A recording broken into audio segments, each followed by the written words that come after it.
Hey guys, and welcome to the first episode of Building Feed. Now, I promised you guys I was going to take you along the entire process, and I mean the entire process. So, this episode, we're not going to be working with bricks. We're sort of going to plan out how the MOC is going to look like, how big it's going to be. I sort of have an idea of how big I want it to be, but we have to discuss these things. So, a little backstory about how this all started. So, back in May, when I finished designing the palace, yes, I was reworking some things to it, but I was also thinking about how I was going to display it, because this is my very first big Star Wars MOC, and it means a lot to me, and I wanted it to have a very special display. So I wasn't sure how I was going to accomplish this without just having it sit on a shelf. But then I thought, you know what, I really like city building. Why don't I just build a city for the palace? So that sort of started this whole idea of building Theed. And at the time, I was really into playing the new video game, LEGO Star Wars The Skywalker Saga. If you don't know about that game, guys, it's amazing. It's such a good game, so much fun, such a free world exploring experience. I don't know if that's right, but it was just amazing. You can visit all the planets you want and interact with so many things. It's just fantastic. So since I was playing the game, I could visit Theed virtually and sort of pick up inspiration on what I wanted to do from there. This MOC is by all means not going to be movie accurate or video game accurate for that matter.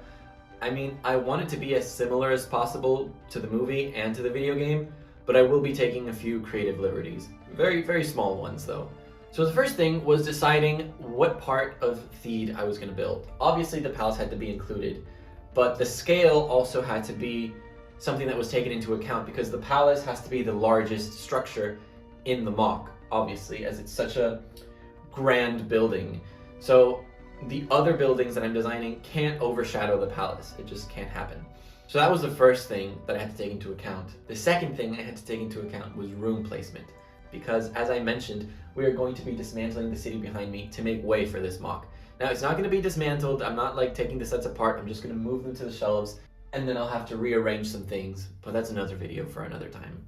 So basically, I have 3 of these tabletops to work with. Will I be using all of them? I'm not sure. I don't think I want the MOC to be as big as the city that I have. One, because this space already feels tight enough as it is. I might want to shrink it down just to have a little bit more room to walk around the Lego room.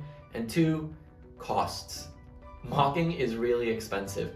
So I don't want to design something so big that I give up on it halfway through.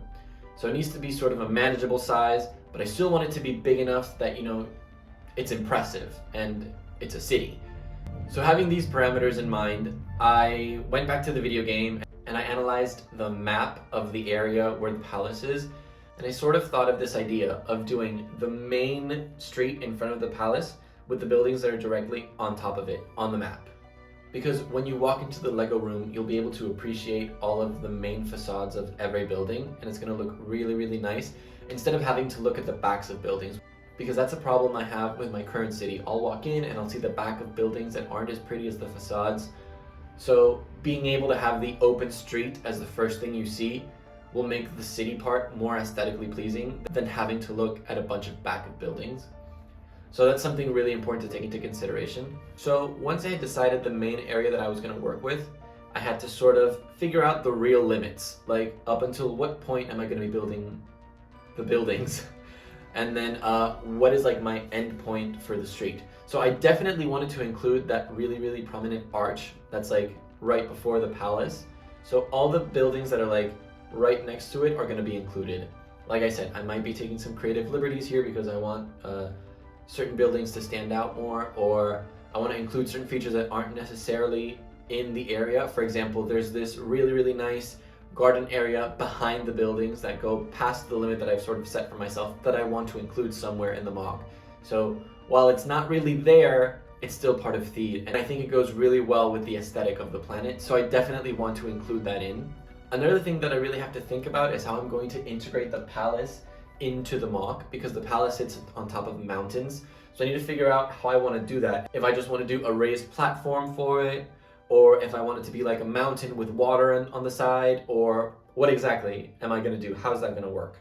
So now that I've sort of defined the exact area that I'm working with and the buildings that I want to include, I proceeded to sketch out all the buildings in detail. Not taking screenshots, just sketching them out because that way I can capture the more prominent details of it, the things that make the building feel like part of the city, like part of Theed, and the main characteristics, like not focusing on minute details, but sort of like the bigger details that still give you the feel of Theed.